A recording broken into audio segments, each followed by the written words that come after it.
Hello everybody, it's Jen again, and I have another outdoor slash garden slash yard work slash getting distracted by cats while doing all the above type of video. This was back in April on a Sunday, and I just wanted to get outside that afternoon and get a little I can't even talk, a little few things done.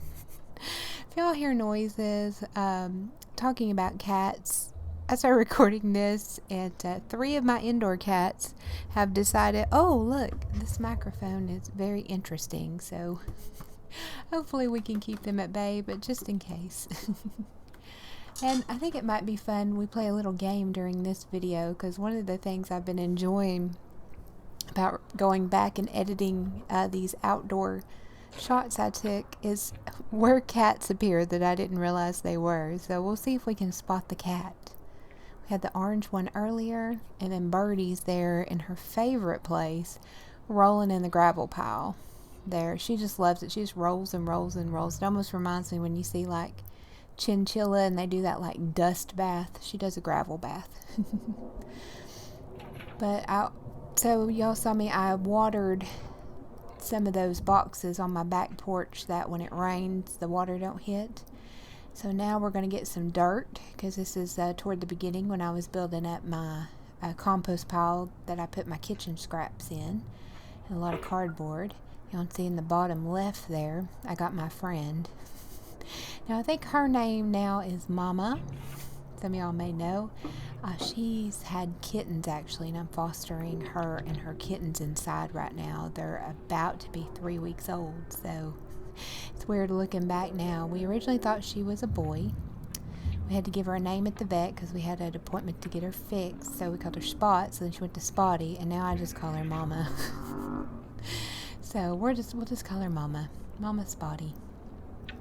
But I got me some dirt, and this is just one way I like to, when I put the kitchen scraps in a compost pile, I like to cover it with some dirt or some, they call it like brown material, just so it's not exposed out to air.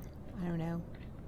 Don't want to draw raccoons or anything like that. And this is when I was first starting out this pile.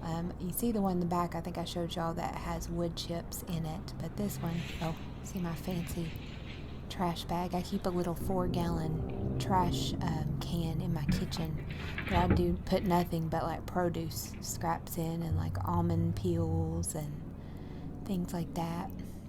That's what that's from, and then I dump it, and then I throw the grocery bags away. There's your tip. Those grocery bags you get fit really well in 4-gallon trash cans.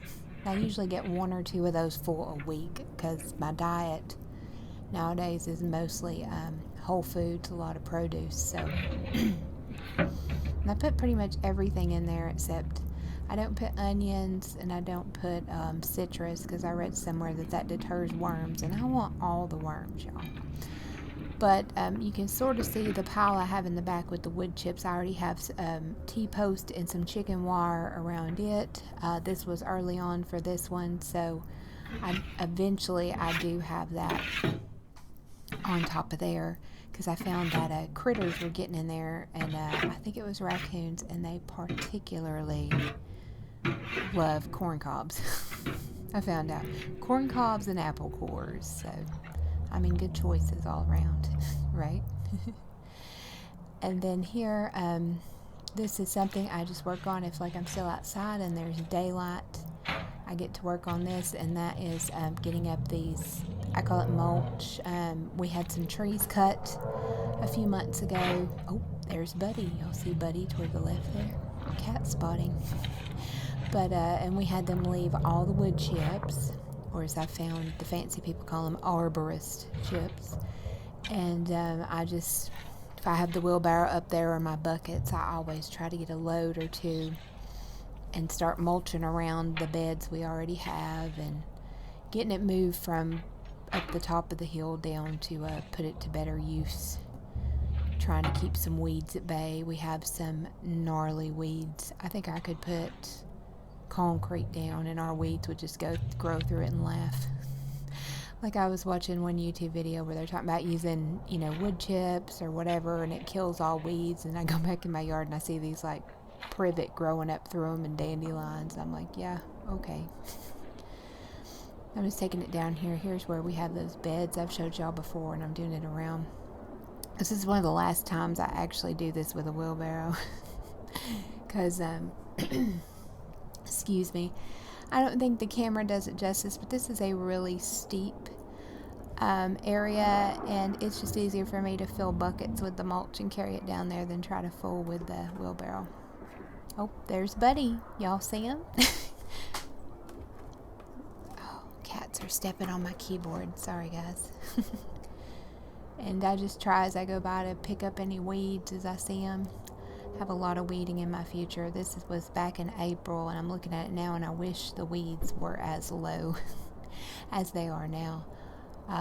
This part of the backyard, up until these beds, because I know some of y'all that been with me a long time may remember, used to be all trees and just all growed up back here. So this is very new to have this as a lot more usable land, even though it's steep as crap. Buddy just cracks me up. He's the sweetest thing. All the neighbors love Buddy. You can't help but love Buddy. He's like our mascot for the neighborhood. He's very vocal as well. Oh, see, work takes me twice as long because I have to have sufficient cat petting time. No regrets for that. So I'm just getting some more mulch there. And this is another way, like it's a good workout. Y'all know I've been on a health journey, and that's one reason I've been liking getting outside as well. It's kind of a bonus. I'm getting this, the yard slowly put together, and I'm able to get a workout on top of it. So, and actually, shoveling these chips is not bad at all. It's not heavy. It's not like dirt. Dirt's freaking heavy. So I can fill up a whole giant wheelbarrow bucket full of these wood chips, and they don't weigh nothing. So it's not too bad. This side of the yard is very steep, so that's going to be fun when we go to put more beds up there. I don't know if I told y'all. Is that Buddy up there at the top there? See, I'm playing Spot the Cat with you. I don't know if I told y'all. I'm in zone 7A. See, I'm learning things.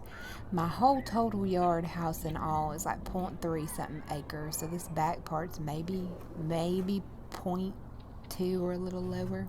I don't know. So it's not that much space, but you can do so much in a smaller yard. Oh, there's Mama.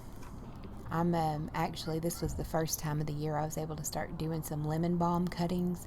I have tons of volunteer lemon balm. This is something I planted more than 15 years ago when I first tried to get into gardening and everything, and my health just couldn't do it. If you're new to me, I've lost like 140 pounds in the last 2.5 years, and this is the first time I've really been physically able to just really get out here and do stuff, and where my diet's changed, it all kind of came together to the same path, so it's great. But this lemon balm I planted so long ago, and it's just been left up here. I didn't do anything to it, and it has just come back and come back and come back very prolifically.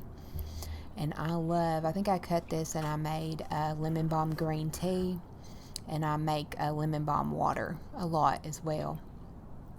But it's just tons of it. It's the best in the spring. When it gets really hot, it kind of bolts, and it's not really worth messing with. But it's great.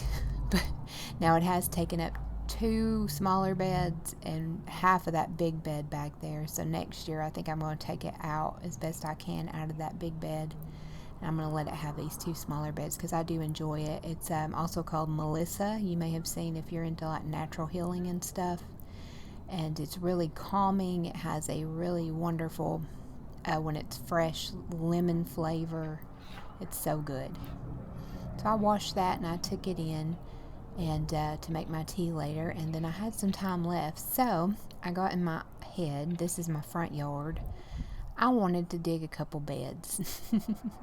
I ain't never dug a bed before, but I watched a couple videos, so why not? So the first thing I'm doing is taking that top layer of grass off. And I'm going to be making basically, what you call it, circular, but it's like a quarter of the circle, like a quarter pizza. On either side of these are my front steps. These are concrete steps. Y'all may have seen those before, and you'll probably get a better view. And I'll try to get the original video sound lower in this, because I think my neighbor's kids were just screaming at each other like they were having a just grand scream fight at each other, two of these little boys during this time. But I tell y'all what, too, that grass was so dense right there and so heavy. I had to be very careful. I think I could only get about a third of my wheelbarrow full before it was about too heavy for me to take to the backyard and pile up. We've been taking it back there and piling up, letting the grass die, and then we've been using the dirt and dead grass left over for filler or compost. But where I have to take the wheelbarrow is very steep. So if it's really heavy, it's very hard to get up that hill. So that was kind of my first step. I watched a video, and now some people, they laid it out with like garden hose or spray paint and measured it exactly how they wanted it to look, you know, these professionals and stuff. I just started with getting the grass off, and then I kind of eyeballed it, and I kind of used the shovel as my guide. To try to get the same length, because I am doing 2 of these beds in total, 1 on each side of my steps. So, and these are going to be partial shade beds, and y'all will see in videos to come how they're doing. I just kind of wanted to get them started. And that dirt, it's just, we have, I don't know if I've talked about before too, we have just clay dirt, like I call it crap dirt. Just real acidic, crappy dirt. Now I am trying to go around, I learned this from a video, when you want to edge it and give it just a nice clean edge where it meets up to your grass, you want to make like a trench around. So I'm kind of going around and trying to make a, like, I guess a V or a channel, so that that part will be a little bit deeper than the other part, and I'll be filling that in with mulch later on. But the goal for today was just to get that grass off. Oh, there's the hill I was talking about that I have to take that stuff up and dump. It looks less steep on camera than it actually is. But it is very steep, and it's a very good arm workout. Oh, and my wheelbarrow technique has gotten a little better. My father has been giving me tips when you go to open it like this, or when you go to dump it like this. You set it up on its little, I don't know, the little thing that pokes out in front of the wheel, not in the bucket part. And you kind of twist it back and forth, and everything will come out. Just tips from me. Also tips from me, don't set your wheelbarrow sideways on a hill. I mean, learn from my mistakes, right? I don't know what I'm doing. I'm learning as I go and getting a good workout along the way. So, I'm getting better with the wheelbarrow. But yeah, we're just piling it there, and we let that grass die off, and then what's left we'll actually use. You can kind of see the retaining wall we have there. We need to finish filling that in where it meets the bank, and that's going to be a real good filler. Oh, and here's Miss Mama. I couldn't resist. See, I get distracted by cats, y'all, but look at her. She's so cute. Little did she know that less than a month from this time, she was going to be having a bunch of babies. Little did I know, right? That was a crazy day. I tell y'all what, that was a crazy, unexpected day. She come up to the porch, and she was like all wet on the back half of her, and I was like, oh my goodness. And the hunt for the kittens went on. It was crazy. All right, now we're doing the other side of the porch. Y'all can kind of see a little better there. I set y'all up high.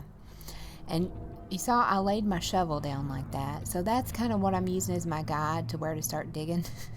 And y'all can see how dense that stuff is. My goodness. I'm getting better at getting that sawed up, but is that what you call it? Sawed like grass? I don't know. But Lord have mercy. I really had to stand on that thing. But I'm laying my shovel down, and I basically went to the other side, and I laid my shovel down and saw where the bed was, like where it hit on the shovel. And I kept my hand there, and then I went on this side, and I laid it down, and that's where I started digging my perimeter. So that it would match. So the shovel's kind of like my yardstick, I guess, if you will. So that's my super technical way of doing it and not laying something out. I'm not doing this as a job, you know. This is my house. I'm cool with it. And plus, the way I'm going to do the edge later on, it's very easy to kind of fudge it. So as long as it looks halfway the same, I'm good. But it actually worked out really well. And this was something, like I do it in steps. Like this day, I'm worried about getting the grass up. And then there's Mama. That's what I call her. I go, hey, Mama. Just crazy with that cat, too. Some of y'all may remember back when she used to be wild as all get out. And I kind of tamed her. And I think that's why I feel real responsible for her as well. Because she was completely feral. And for months and months, I kind of tamed her. Well, she's just a baby herself. I still don't know how she fit all those babies in her. She had a litter of 5. 3 survived, and the 3 are still doing very well. The other 2, it's a whole other story for a whole nother day. Where she had them, I don't think they survived, you know, past a few seconds. But because we found them like really soon after she had given birth. But we were able to save 3 of them. But she is so tiny. I'm like, how did she? And these babies were huge. I'm like, how? How? But so far so good. Mom and her 3 babies are thriving. So I need to make some videos for y'all showing y'all that on down the road. I've been doing daily check-ins on my Instagram, Jen with the Cats, if y'all want to check it out there. I have the daily check-ins on a highlight thingy for stories called Foster Kittens. Here's another view of my dirt pile. I just take it easy, y'all, and I don't get in a hurry. Said I'm learning as I go. And I just, one reason I wanted to start doing these types of videos too is just showing even if you're kind of learning as you go and everything, it's still worth doing. And, you know, this is kind of my workout. I'm using this my workout now, although I need to do some more yoga to keep my back stretched out and shoulders and stuff. But I'm kind of learning during the warm season, this will take the place of my aerobics and stuff. Just getting outside and doing stuff like this, it gets your heart rate up for sure. But it's possible to do, and I've already learned so much just in a little bit. Because sometimes my father will come out there, he's like, well, why don't you do it like this? Do this. I'm like, oh. It's like he told me you need to load the wheelbarrow up toward the front. Because then you're not putting so much on your arms. So there's another tip from me. But it was, I guess the sun was getting close to setting at this time. Or maybe I just got tired or hungry. So, oh, there's Mama. And you see there's Big Head coming up there. Y'all will get to see more Big Head in the next video. He's another favorite. Oh, there's Birdie. They're so cute. I wish I had a big ranch and I could bring them all in and spool them all, but at least working outside now, I get to spend quite a bit of time with them. Birdie's been around, Lord of mercy, 6, 7 years, maybe 8 years. Her mama was Cece. I think she crossed the Rainbow Bridge. Some of y'all may remember Cece. I've not seen her in several months, and she was about a year older than Birdie, so she wasn't looking too good for a little while, so... Birdie's just such a cutie. She's my buddy. She's always out there waiting on me. She's wild as a buck, but she lets me mess with her sometimes. Oh, there's Big Head. He is such a sweetheart. He survived so much. My neighbor's enamored with him. If she don't see him for a couple of days, she'll come over and be like, you seen Big Head? Where's Big Head? She gave him that name, well, because he's got a big head. Be good. Miss Birdie. But thank y'all so much for watching. Said I'm still figuring out these types of videos. I hope y'all are enjoying them. I really have enjoyed giving this kind of content to y'all, even though it takes a little longer to get out, but I appreciate it. And thank y'all so much for watching. I'm going to get to it. Get to work, hopefully getting y'all out some even more videos. And thank y'all so much for watching. Hope y'all look forward to see kind of how my garden has progressed if we get closer to present times, because it's in May now that I'm doing this voiceover. So this is about a month or so back when we're doing all the big spring prep. But I'm going to get to it, y'all. Thank y'all so much. Hope y'all have a great day. Y'all doing anything fun in your gardens? Do you have any gardening buddies? And dogs too. When we had Pilot, well, Pilot, he was like the opposite of a garden helper. He was like a garden destroyer. He thought it was a game when my dad would be trying to plant flowers or something. My dad would plant it and then he'd run behind and dig it up because he thought it was like a game. So we'd have to put him on the other side of the yard. So he couldn't see where my dad was planting stuff because he has such a good memory. He was a German Shepherd. For those y'all haven't been with me for a long time, he has such a good memory that my dad could be planting everywhere. And then the moment he was let loose, if he could see, he could dig up every single place. But anyway, thank y'all so much for watching, and I will see y'all soon with something else. Bye, y'all.